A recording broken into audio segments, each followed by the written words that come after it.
Teenage Angst and TV next on Retro Serial.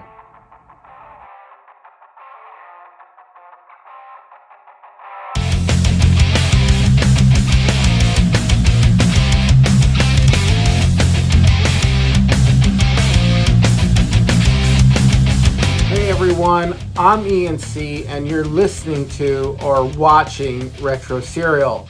On today's program, me and Thrash Pondo Pons talk about the themes and the shows revolving around teenage angst in the 70s, 80s, and 90s. You know, Generation X stuff, where you're growing up and you're a teenager and you're faced with all kinds of troubles. Well, what do you turn to? You turn to the television. And what do they have on the television? Well, shows like Square Pegs, James at 15, Beverly Hills 90210, and all that good stuff. So I am going to go ahead and stop the introduction right there because you're going to hear about all this when me and Thrash Pondo Pons talk about it. But before we get to that interview, please don't forget to like this video. If you're watching this on YouTube, like the video, subscribe to our YouTube channel, share it on your favorite social media, and hit that bell notification so you don't miss a single episode.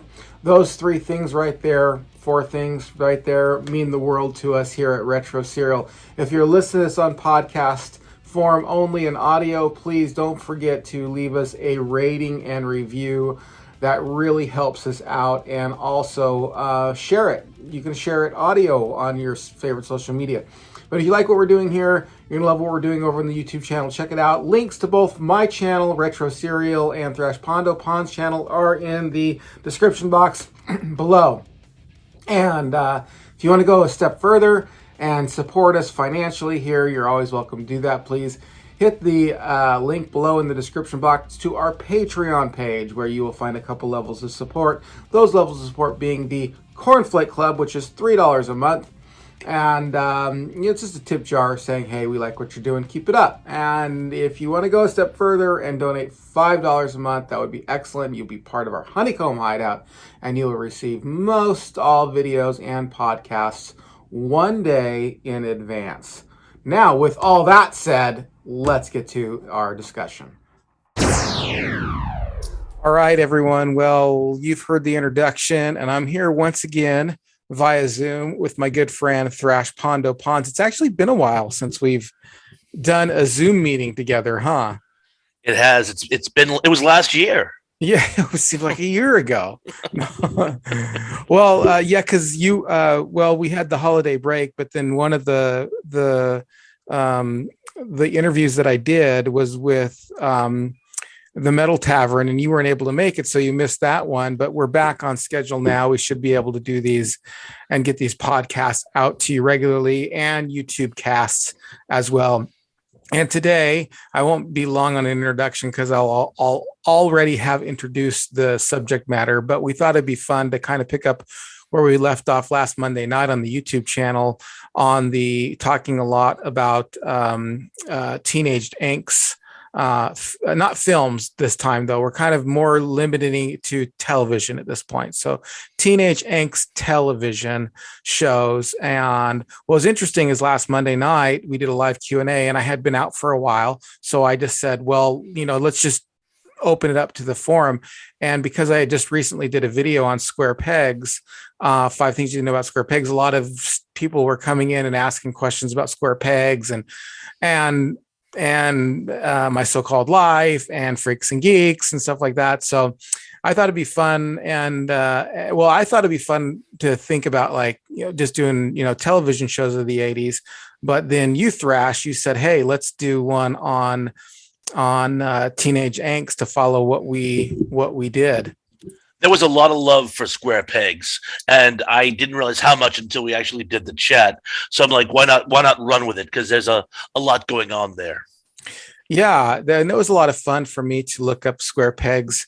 One of the things that I didn't mention, and I really just forgot because there's so much that I wanted to say about Square Pegs. As a matter of fact, one of the things I said is it was really difficult for me to really narrow it down to 5 things you didn't know. I mean, a lot of times, there are many facts about television shows, 25 facts, and you got to pick 5, but a lot of times those are kind of easy. You want to pick the ones that are, I don't know, more novel, a little bit more unique. But with Square Pegs, all the facts were just so unique, and it was so difficult for me to pare down 5 things that you didn't know. So I managed to do it, but there could have been easily 5 more, but I didn't do 10 because that would have just made it, too long for a YouTube video where this is a podcast. So we could talk about this as long as we'd like, within reason. I know. Till the cows come home. Right. But one of the things that I didn't mention was a personal favorite of mine with Square Pegs is that it wasn't issuey. It wasn't, I've said this before. I think I've used the term preachy, but people have pointed out that that's an ironic claim, seeing that I am a minister, pastor. Yeah. But let me just explain that, shows in the 80s were seriously issue driven. And I've said this before. And, it's always like the issue of drunk driving or the issue of bulimia or the issue of anorexia or the issue, it's every show was about something, like some moral lesson you had to learn. And it was good, but it gets a little too much sometimes. And one of the things I really liked about Square Pegs, especially on the rewatch, I didn't realize it, is it didn't really have any of that. It was just really kind of a good, fun teenage show about teenage angst. You are so right. In fact, one of the things I noticed when I was researching this is, and I'm sure you remember these too, they were those ABC after school specials. They used to run them literally. You'd get home from school and you'd put it on. You'd hope you hadn't missed too much by the time you get home from the school bus or whatever. And when I first started watching those, when I was, I guess you'd say 7 or 8, Time for Timer, the animated shorts, they still make fun of it to this day. It's about the kids. They shrink down to the size of amoeba and they go into their uncle or their sister's body, and they meet this guy called Timer who shows them how the metabolism works. It's sort of the fantastic journey for children. That was an after school special, but they were usually lighthearted stuff, just entertaining fare. One was about a kid who wanted to start his own toothpaste company, and another one was about the new kid on the block and how he made friends. They tended to be of a more easygoing nature. When the 80s kicked in, they suddenly decided to tackle important subjects, and it became about drugs, abuse, various other even darker sentiments. And don't get me wrong, those were very, very important, but not really conducive to family entertainment. And you're right, Square Pegs was at this time sort of a holdout. They go, we don't want. There were a couple references about doing drugs. Oh, we don't do drugs. They snuck a couple of subtle messages in there, but it never got on the. It wasn't the term issue of it. Yeah. It wasn't the issue of it. Exactly. So they never got on the soapbox, as it were. So with that said, what do you really think is the beginning origin of the teenage angst shows, the first one, the child angst shows? What would you say? The first one I recall, and we have to throw out things like Dennis the Menace and Leave It to Beaver. Okay. They were about growing up, but there wasn't a lot of angst in them. The first show that I recall that actually dealt with serious things a teenager was going through when he was trying to go from child to adult was a very short-lived series called James at 15, later James at 16, with child actor Lance Kerwin. And it starts off, it was a made-for-TV movie initially, which was always intended to be a pilot. But it's about a kid who lives in rural Oregon, and because of a new job his father gets, he moves into downtown Boston, leaving his friends, his family, his first love, and pretty much everything he's ever known behind into a true urban setting. And it's a fish out of water story, which really kicks off his teen angst, because just at the most awkward time in his life, he has to readjust to everything. And he eventually does come to terms with living in an urban area, but the show takes it from there. And dynamics with his friends, dynamics with his school, dynamics with the opposite sex, and it settles into a teen angst show. And I'd say that's the first in that template. Yeah, yeah. I remember hearing about that show, but I have not even seen one single episode of it, so I'm pretty ignorant of that. A lot of these family shows tend to revolve around, and this, it's not like, oh, this is a teenage angst show. I think that, I don't know. I mean, Square Pegs might very well be the very first show to be all about basically teenagers. Well, except for James at 15, like I guess that would be the one before, but a lot of these shows, even though they weren't like focused on that, there was a heavy element of it. So you think of a show like The Facts of Life is what kind of came to my mind first. I mean, here it is, and basically an all-girls school, where of course they have Mrs. Garrett, who plays a main role in it, and then the principal in the first season plays a pretty main role in it. But it's really about the kids. You know what I mean? It's really about the kids. And then even if you look at things like Growing Pains and Family Ties and stuff like that, even though they're all family shows, like there's one show about the dad, one show about the mom, but it always seems like there's a lot of shows about the teenagers. You know what I mean? There's a lot of shows about the kids and them growing up and facing challenges. Besides James at 15, what was the next one you would think of? Would you think of The Facts of Life, or would you just jump straight to Square Pegs? Well, correct me if I'm wrong. They're pretty darn close. Was Facts of Life before or after Square Pegs? It was after. Square Pegs was 1982, 1983. And I believe the first season of Facts of Life was 79. 79, yeah. Okay, so yes. That's right. So I would say now, if I remember correctly, that first season, you didn't get a lot of teen angst. It was just about all these girls and their little dramas at this private school. So I guess what I'm trying to say is, not making a delineation there. Yeah, it depends on how deep the show gets. And one other thing I want to mention about James and 15, okay, is when you say Square Pegs, when you were saying it was the first show about the teens alone, in James at 15, it was. Remember the TV show Family at All? Yeah, It wasn't just about him and his journey. There was the dynamic with his family as well. In Square Pegs, I don't think we ever see any of their parents. No. In fact, the only adults we see is a couple of the teachers and the school principal, and that's virtually it. Yeah. So it's literally their journey. It's almost like Peanuts, only for teenagers. Yeah. That's a good one. But as far as The Facts of Life go, now, if I remember correctly, The Facts of Life did get a little meatier as it went. Some of the issues they dealt with were a little bit more substantial. But if I remember correctly, that first season with Molly Ringwald and stuff, I don't want to say fluff piece. That would be unfair. But it's really just this sort of – it's almost an extension of something you might have seen in the 1930s matinee film. Just a bunch of kids in a school – away from their parents and their little shenanigans, always scheming and getting into trouble. So I think it may have become a teen angst show, but I don't think it started out that way. Square Pegs was literally from the get-go. The pilot solely deals with the fact these awkward teenagers are trying to come up with a plan that will basically ingratiate them into the cool crowd, kids. The cool kids. I'm in with the in crowd, as the song goes. Right. So it was always about identity crises and what it is to be popular.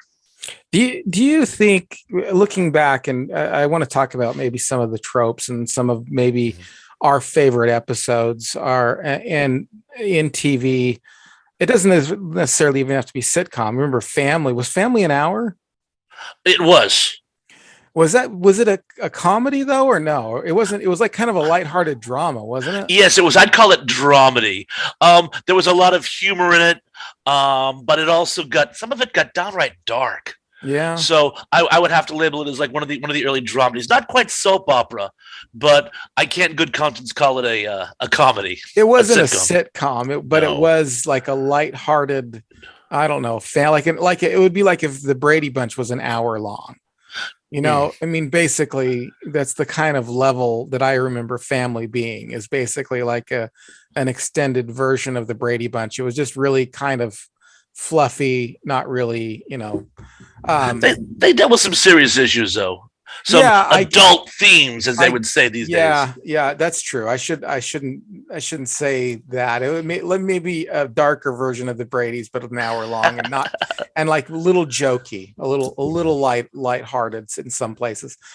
Why did I bring that up? Oh yeah, because I wanted to talk about some of the tropes, but there was somewhere else. Oh yeah, I remember where I was going with it, and that is did for all the reaching out that these shows did to kids, was there anything that you identified with, like when you were a kid and you're growing up and you're like, oh my gosh, this guy's going through what I'm going through? uh To an extent, yes. We talked about this briefly. I can't remember the context, but we did talk about it. I was always one of those people where I wasn't alienated, but yeah. I was never, shall we say, in with the in crowd. I played football, and my grades were good, so I was in like the college prep classes, but I never really strived to be among what you would call the populars, and it was because I always saw them as, and I guess you'd say this is a trope, they always seem to be very vapid and superficial. I mean, in my opinion, we're talking early 80s. I was worried about things like what was going on in Central America, in the Middle East, and they were worried about getting the right flowers for the float, for the homecoming dance. And I felt like they were just missing the boat. Hmm. And they actually they talk about that actually in Square Pegs, where when they try to get in with the popular kids, and the popular kids are just like, so like, oh well, like everything's like cool, like, isn't it? And they're just like, oh, I can't do this, I can't do this. And I had a lot of I can't do this moments when I was in high school. Like, you know what? If you want me, I'll be in study hall with a comic or all quite on the Western Front. I'm gonna Yeah. go do my own thing. You guys do your little whatever it is that you think is important. So you were kind of a deep thinker for a kid then. You felt like you didn't get along with those people. I mean, Well, I not always at felt like least, I was just not that you didn't yeah, not get along, get but along. your interests were, I mean, if you're talking about Central America and the Middle East and stuff like that, I mean, that's not even things I was thinking about personally as a kid. So, The way I saw it, see, my mother was a bit of a political activist. oh, okay. She hates the term hippie, so I'm not going to say hippie, but she was very in tune to political situations, and wanted me to be interested in those as well. Because it was the world I was going to inherit. So I was kind of doing, let's just say, bigger picture projects in my mind. Now, I couldn't really do much about them other than circulate a petition or even just sign a petition. But it just seemed to me like it wasn't so much that the other kids didn't know about this stuff, it's that they didn't care about this stuff. They seem to think like it didn't affect them. It reminds me a lot of those kids today that are very on top of the environmental issues. And if you ever listen to them talk, they're baffled by the fact that I can't believe I have to explain this to you. Do you not understand how important this is? And it isn't a personal thing that just affects me. Global warming affects everyone. So I was kind of like that though, only I was more Cold War issues, which Oh, really? yeah, oh yeah, oh yeah. Yeah. Which now the irony was, I a lot of the people who were more deeply tied in politically usually stood against me because, well, as we've spoken about, again prior to this, I was absolutely in love with Reagan. I thought Oh, Reagan yeah, was yeah, like the greatest president of my lifetime, yeah. and he didn't always stand on, let's just say, my mother and her friend's side. And my mother and I Oh, were okay. So at were you like almost rebellious in like a conservative way? Like, yes, I was yeah. I was very much an Alex P. Keaton type. Ah, When that, well, let's just say I went through a phase where yeah. I was your Alex P. Keaton type. Well, no, that's good. I mean, I was a Reagan fan personally. I don't like to get too political on the show. It's kind of interesting. We've gotten more religious as the show goes on, but I just don't want to get political. But I More than get it. understand. But I Yeah. get it. No, I mean, when I was a kid, we were all, we were especially living in Utah. I mean, it was a Reagan household. Yeah, you know what I mean. I It can see was that. very interesting. But what was interesting is when we first moved to Utah, we moved from a very democratic state, and my I think uh, I had family members who were real concerned about us moving to a place that was so red. They were very, very concerned about it. But I mean, not really, because it was back then. There wasn't the whole, I don't know, hatred.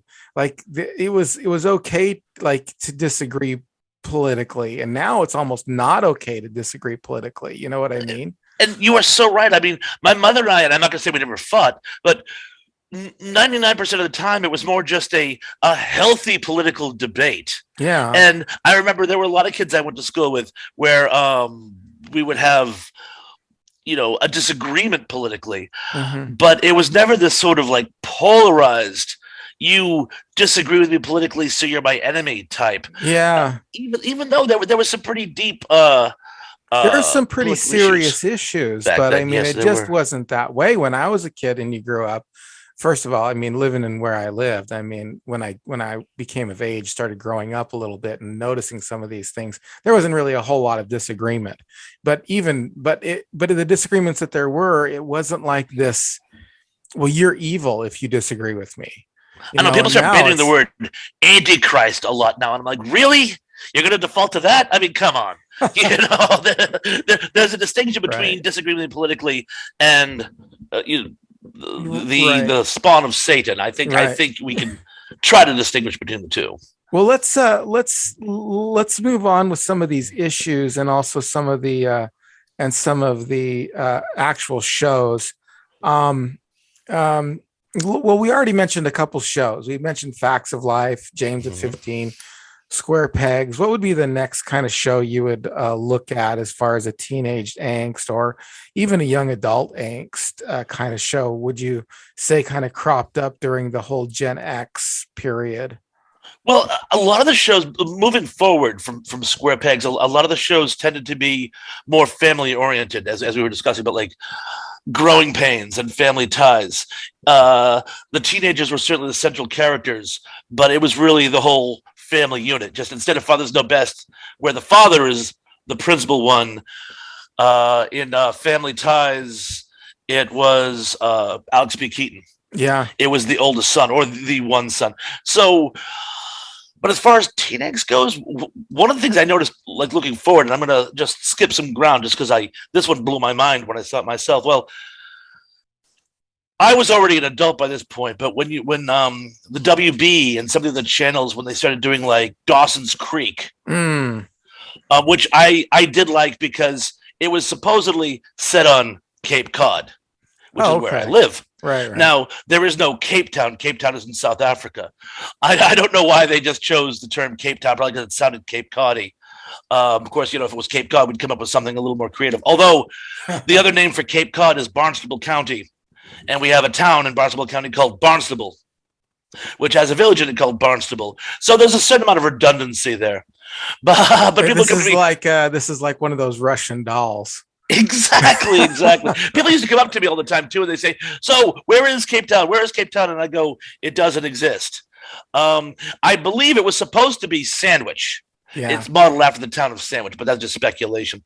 But one of the ones that really blew my mind, and this one really held water. Like I kept trying to like discount my own theory, and I couldn't. So I was right.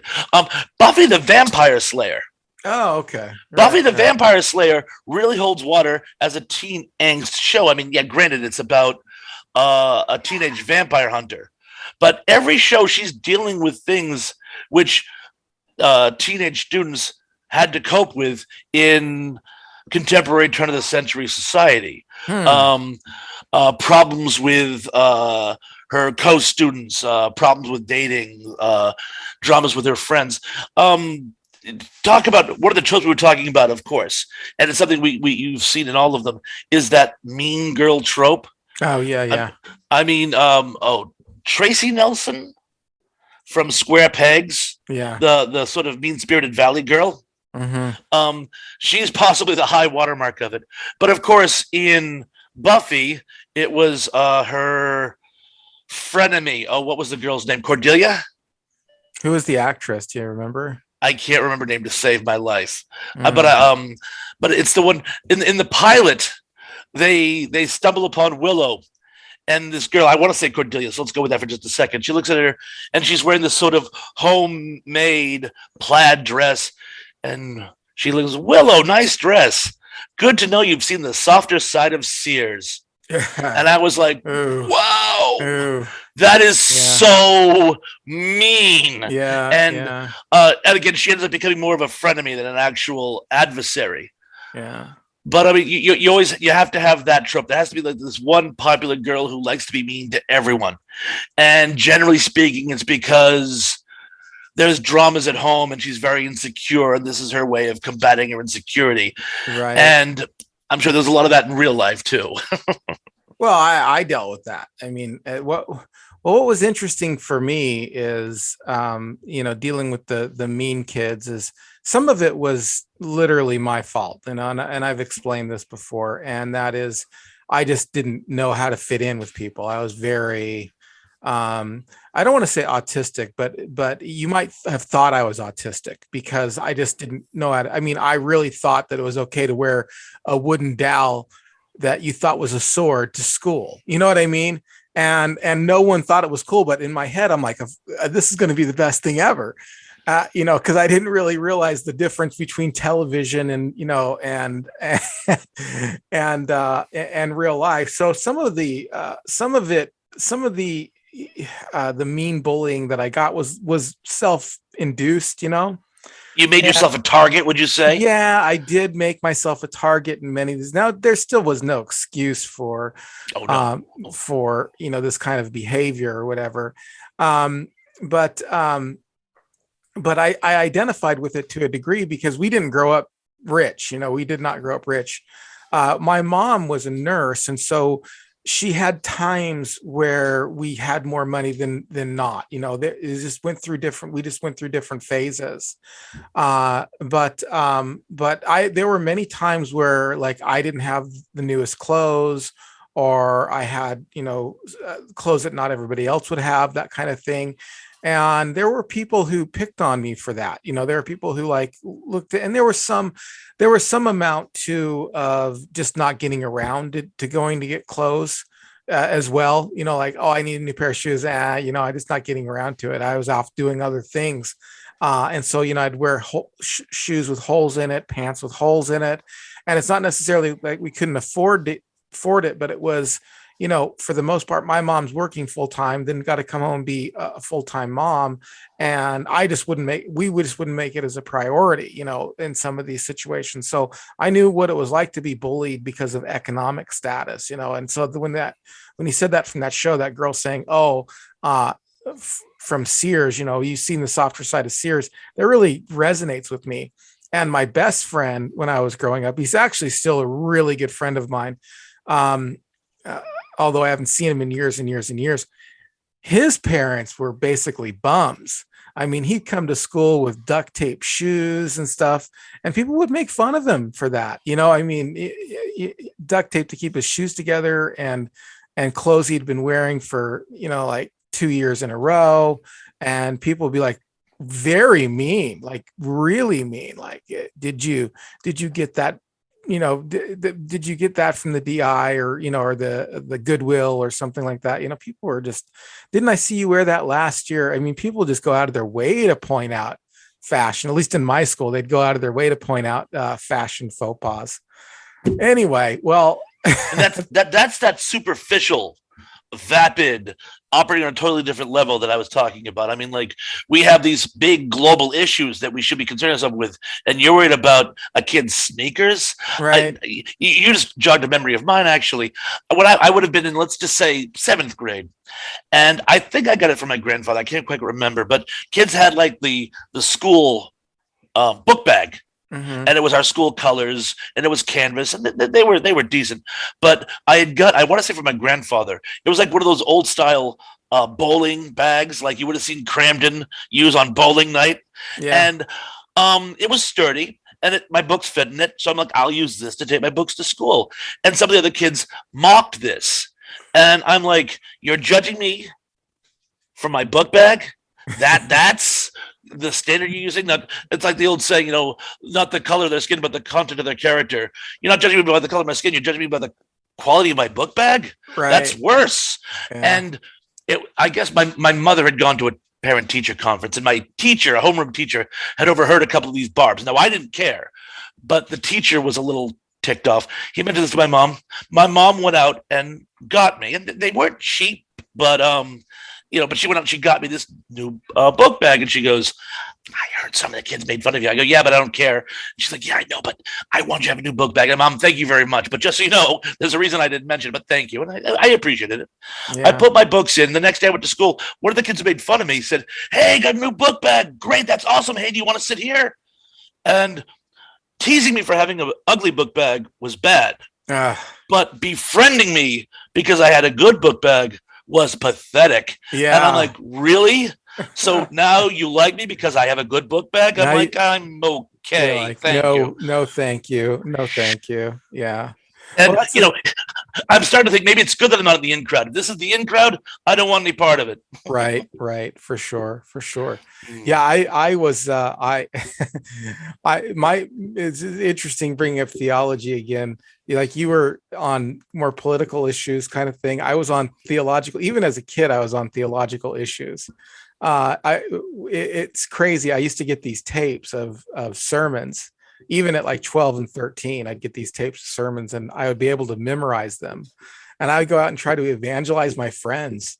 I would be like, you got to get out of Mormonism. It's all this stuff. In Utah?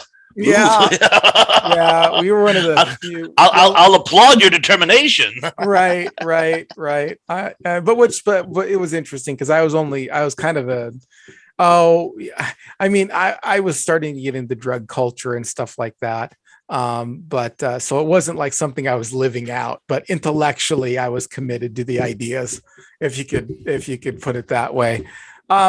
Well, I don't think a discussion like this would be complete without mentioning a couple of shows, and I'm just going to go through them here. And I know because we've talked about them, but when I do a podcast, other people listen, the people on YouTube. So I'm going to repeat some things that we talked about. And, but I just feel like if we're going to do shows on teenage angst, there's just a few shows you have to mention. And number one would be Beverly Hills 90210. Okay. I watched that show, on occasion. Did you ever see a single episode? Yes. Okay. Yes, I saw an occasional episode, but again, I was in my 20s then, and it wasn't really culturally relevant, but I did watch the occasional episode. I was like 18, 17, 18 when it came out.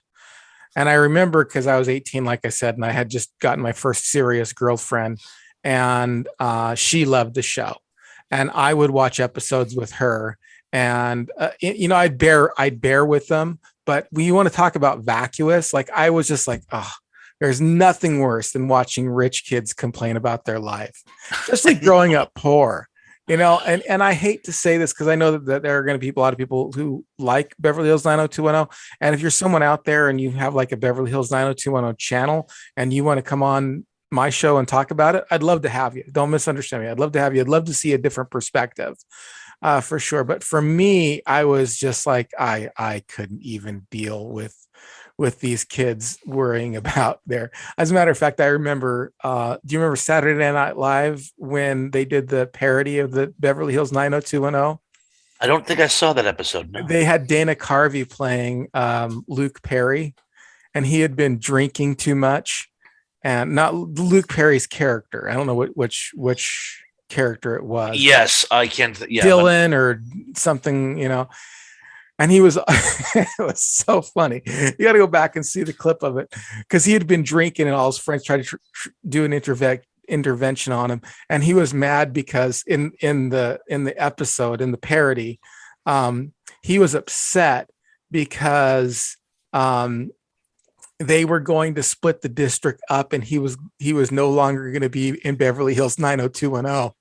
So it was going to be a 90211 or something like that. He was they did like a Seinfeld episode on that too, I believe, by the way, something like that. Yeah, he was all drinking heavily, like, I'm not going to be in Beverly Hills 90210. I was like, that's about how much I cared about what those guys went through.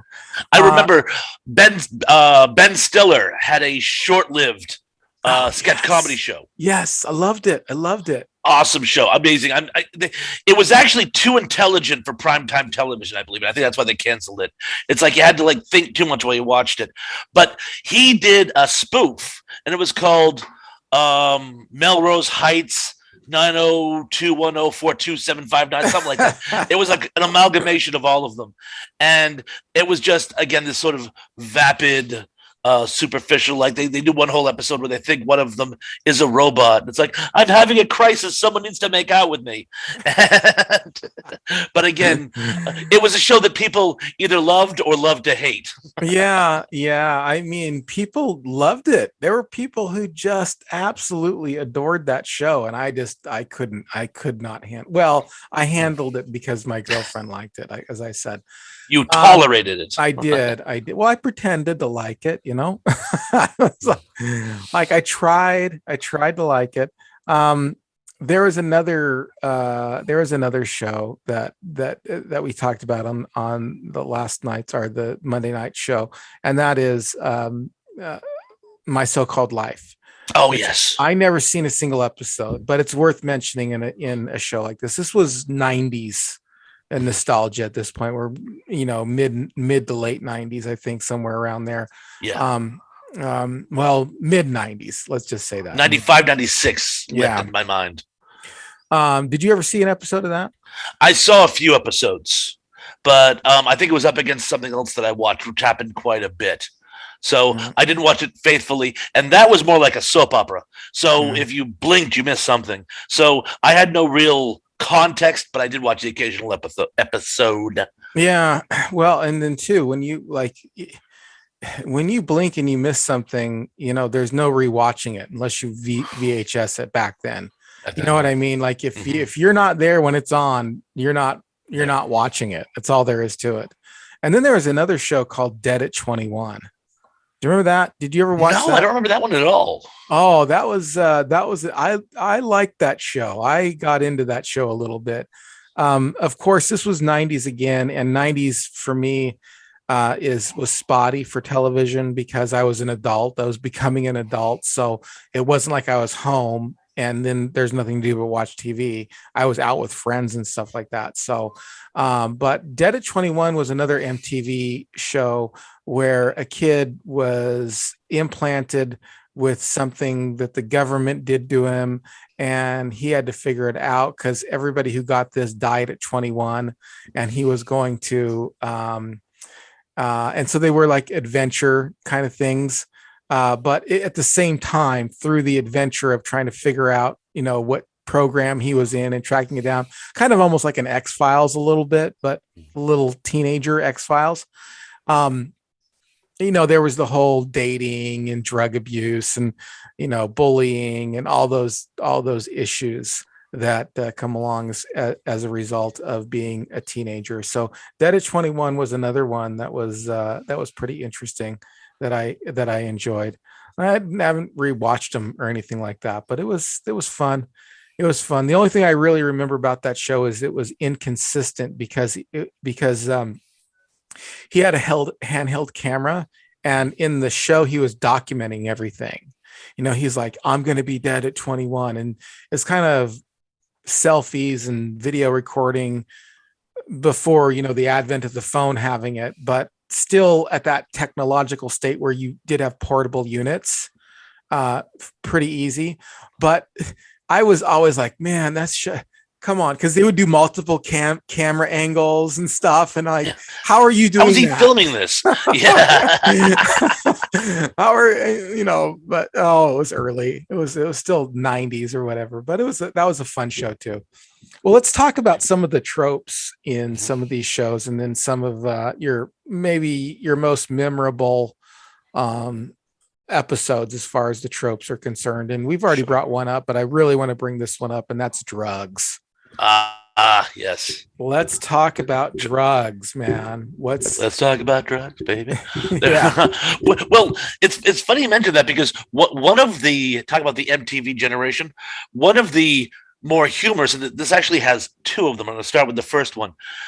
The Beavis and Butthead animated series, which was actually far more developed than people give it credit for. It wasn't just the two of them going the whole time. There were storylines, and there was drama there, and they always left it ambiguous. Were these kids always high, or were they just really stupid?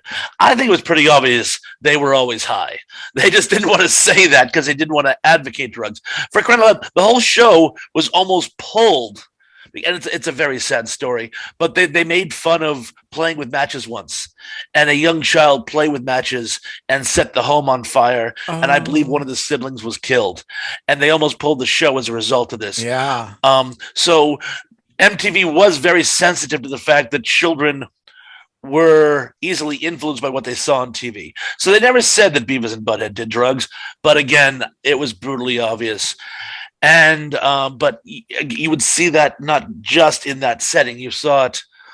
Well, we talk about square pegs, ironically, because while the show did make a reference to the fact that none of them were doing drugs, one of the scandals in the behind the scenes that actually got the support of the show pulled was I don't want to say rampant drug use among the cast, but supposedly there was a lot of partying going on.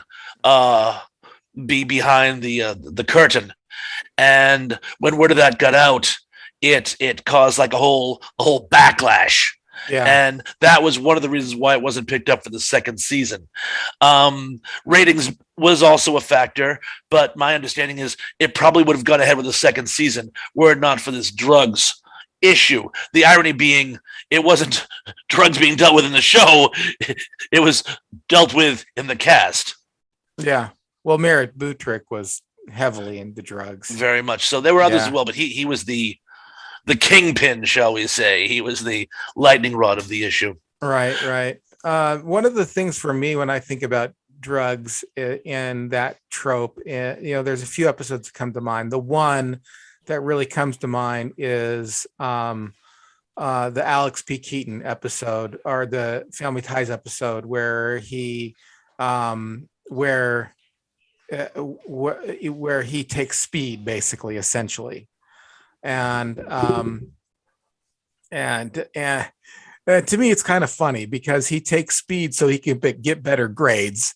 I mean, that's not why I was taking drugs in school, but okay, whatever. Well, still, it wasn't right, and he goes through this crash. He's on this upper, and he's just nailing all these questions and all this stuff, and then he goes through the whole crash and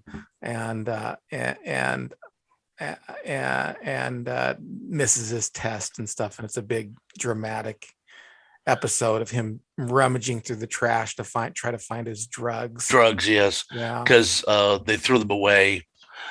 He promised to throw them away. He said, "Oh, I don't need them," and he threw them away and stuff. I'll do without them. And then he crashes, and then he's going through the trash looking for his drugs. And I guess that's the message. If you do drugs, you'll go through the trash, which unfortunately that happens to people. But there was even a Welcome Back, Kotter episode. Welcome Back, Kotter was an incredibly light family TV show, but there was even a Welcome Back, Kotter episode where they dealt with drug addiction, where Washington starts taking drugs, and he actually influences Horshack to start them, and that's why he stops his guilt from being a negative role model.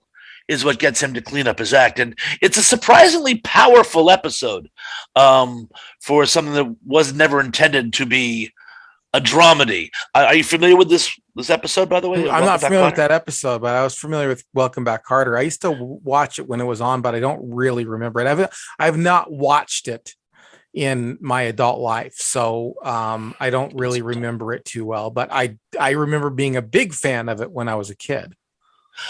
It's funny how many TV shows, even the more lighthearted ones, always seem to do an anti-drug episode. Right. In fact, this isn't TV, this is comic books, but I remember this anecdote and I have to share it with you. Supposedly, someone approached Stan Lee at his peak and said, as drugs are growing in this country and you influence so many teenagers, because who's buying comic books these days, if you could do an anti-drug comic, we'd really appreciate it.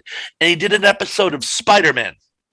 Speaking of teen angst, the Spider-Man animated series is considered a teen angst television show. The one from the late 60s. But Stanley, he says it was some of his best work. He did an episode of Spider-Man where one of his friends gets addicted to drugs. Things go downhill. He goes into character as Spider-Man to try to save him, and he cannot. I won't give the game away, but he cannot. And it's this very powerful episode, and it was rejected by the comic book code. Oh, no. And yeah. Stanley said, why? Why are you rejecting it? They go, you mentioned drug usage. But not positively. That's what he said. They go, but you talk about, you cannot get coded if you mention drug usage. And he goes, how can I do an anti-drug comic if I can't mention drug usage? And they basically said, that's your problem. So he was never able to air his anti-drug comic, and a tremendous opportunity I thought was lost. Yeah, for sure. But I had to share that story with you. I'm sorry.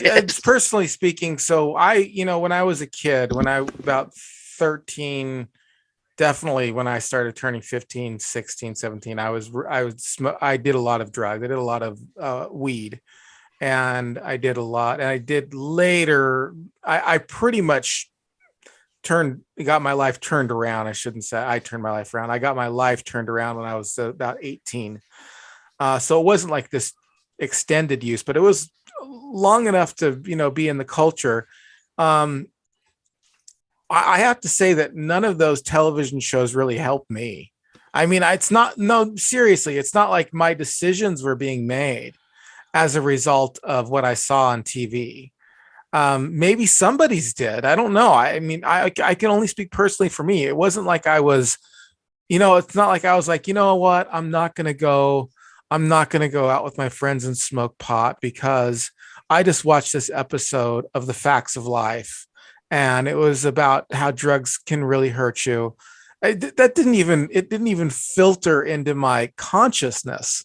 What about you? Did you personally or even people did it affect them? Did they make their decisions based on TV or anything? Or I must confess, I saw a lot of those type of don't do drug shows, and let's just say they never really affected my decision-making process down the road either. In fact, also moving forward, there was I don't want to say a joke. It's far too serious to joke about, but the whole DARE program, they've done research into the DARE program, and it's actually been proven categorically it has actually had no impact whatsoever on the drug culture in this country. Yeah. Kids are no more or no less going to start doing drugs as a result of going to DARE. So I would have to confess, no, I don't think our entertainment industry has had an impact on the culture one way or the other. Those who are going to start do, and those who are not going to refrain. Yeah. Well, what about the other tropes? So we talked about the mean person trope, the drug trope. We got to talk about some other tropes that run through these things that teenagers would have been dealing with. The big one is always, I think, the bully. There's always that one very large, very stupid, loudmouth who always wants to get his way with threats of physical violence. That's not as popular these days because of various anti-bullying programs. some people have actually used the anti-bullying punishments as a weapon and have actually they actually bully people with threats of using anti-bullying laws against them. Ironic. But in the 70s, 80s, and into the early 20th century, that school bully was something you always saw. Mm. And there were always those shows where he got some kind of comeuppance. Either they usually found somebody bigger than him from a rival school to beat him up. You talk about fighting fire with fire, or usually did something to outsmart him, or sometimes they even tried to ingratiate him, turn him into a good guy. I know, if I remember correctly, Parker Lewis and Parker Lewis Can't Lose. Yeah. The really big lummox, who's actually the school bully in the beginning, ends up becoming his friend as the series progressed. You know who I'm talking about. I can't think of his name to save my life. He went on to do ER. And I guess in reality, he's a big, lovable person. Yeah. But he used to, when he was younger, he always played that sort of big, stupid bully type. Yeah.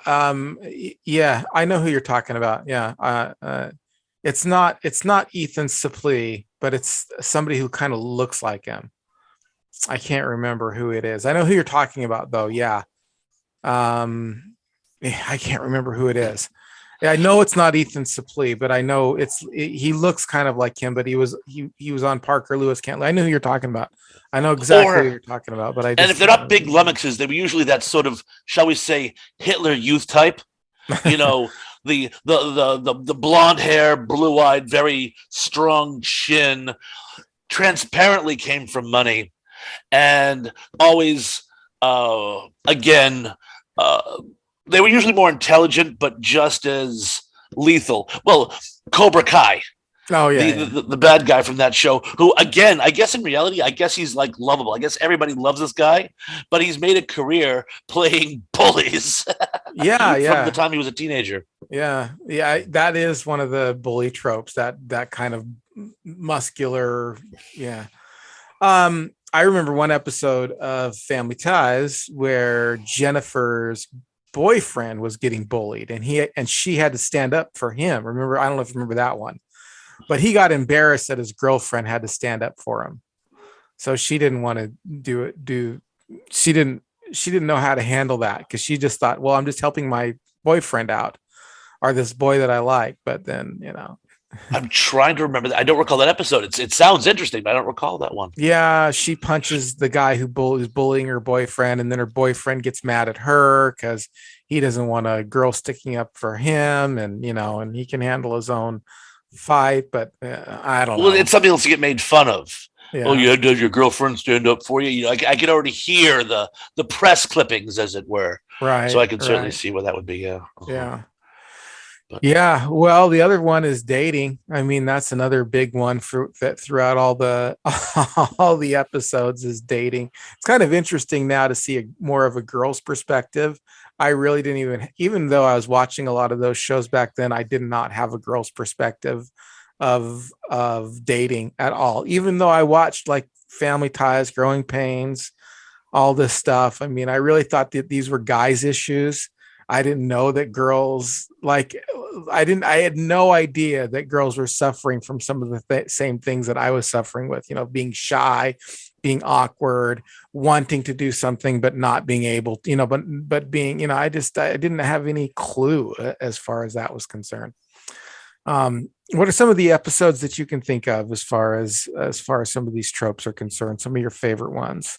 Well, and again, it wasn't really a teen angst show, but you talk about having being defended by someone and being embarrassed by it. One of my favorite episodes of Happy Days is when Joni learns how to do martial arts, and his little sister becomes this badass. And if I remember correctly, the whole thing started, he went to Mr. Tamagotchi, or Arnold Takahashi, or Arnold as he was known, to learn martial arts because he was being bullied. And he doesn't really learn much from it, but Joni becomes this a martial arts star, and he goes, the whole way home she kept flipping me when we walked home. But I always thought about that one as far as dealing with bullies. In fact, if I remember correctly, he does end up fighting the bully and winning, but the martial arts aren't used. The He goes to flip him, and he gets his jacket, and so he takes his jacket off, and before the bully can react, he's like, "Yeah, that was just your jacket. Think of what I'm gonna do with you." And the guy gets scared and he backs off. Oh no, that's hilarious. Oh, think about it. One of the thing I wanted to bring up that I slipped a long time ago when you're talking about issues and stuff like that. Did you watch Mr. Belvedere at all? Yes, I did. Do you remember that Kevin, who was the older son in Mr. Belvedere? I think it was Kevin. I don't know who the younger son was. I don't know. I can't remember, but Kevin was really into issues. Do you remember that? Him and a girl that he liked, but the girl that it was his friend, and but she was a very unattractive girl by standards. She was a really unattractive girl, but they were really close friends. They were really, really close friends. And I think she liked him, but he wasn't sure if he could get into her or whatever. But this was kind of a trope throughout the whole show.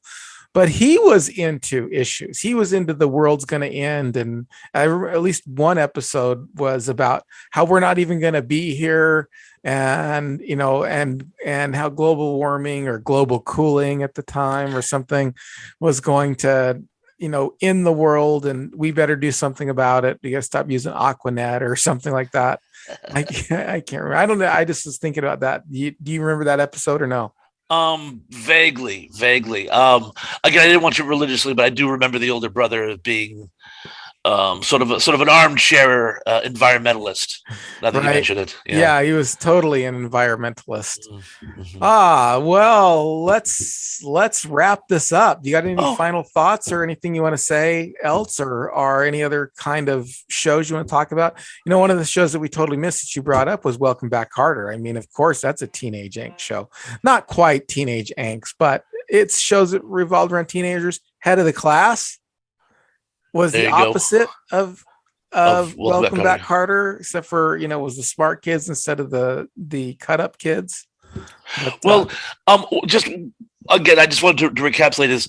They seem to be more and more, particularly now that they have streaming, or they have, shall we say, platforms where you can watch TV shows where you don't have to worry about so much as to network standards. There's I can't remember the name of it to save my life, but there are more and more of these 10 shows that they can go to levels that network television cannot do. And so what you're seeing is the evolution of these 10 shows.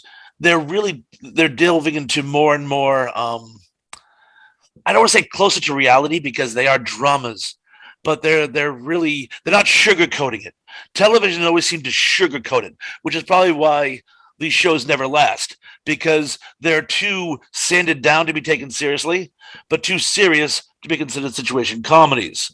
You can actually do a true soap opera and have it set in a high school these days. I want to say Euphoria, that show with Zendaya. That's a really hard-hitting show about some really dark stuff. I don't watch it myself, but I did see the pilot episode, and I remember thinking, this is way more intense than your average young person television show. And now, is that a good thing or a bad thing? I'm going to reserve judgment. I'm not sure. But at the very least, they can talk about these things plainly and thoroughly and not have to talk around things, which I think is always straitjacketed shows on the network television. Yeah. That's certainly the case. Well, I mean, we could go into eating disorders. We can go into all kinds of stuff that were tropes for teenagers during that era. And I'm not sure how much good it did. I don't know. Like I said, with my experience with drugs, I don't know how much good a show about anorexia or bulimia would have done somebody who struggled with anorexia or bulimia.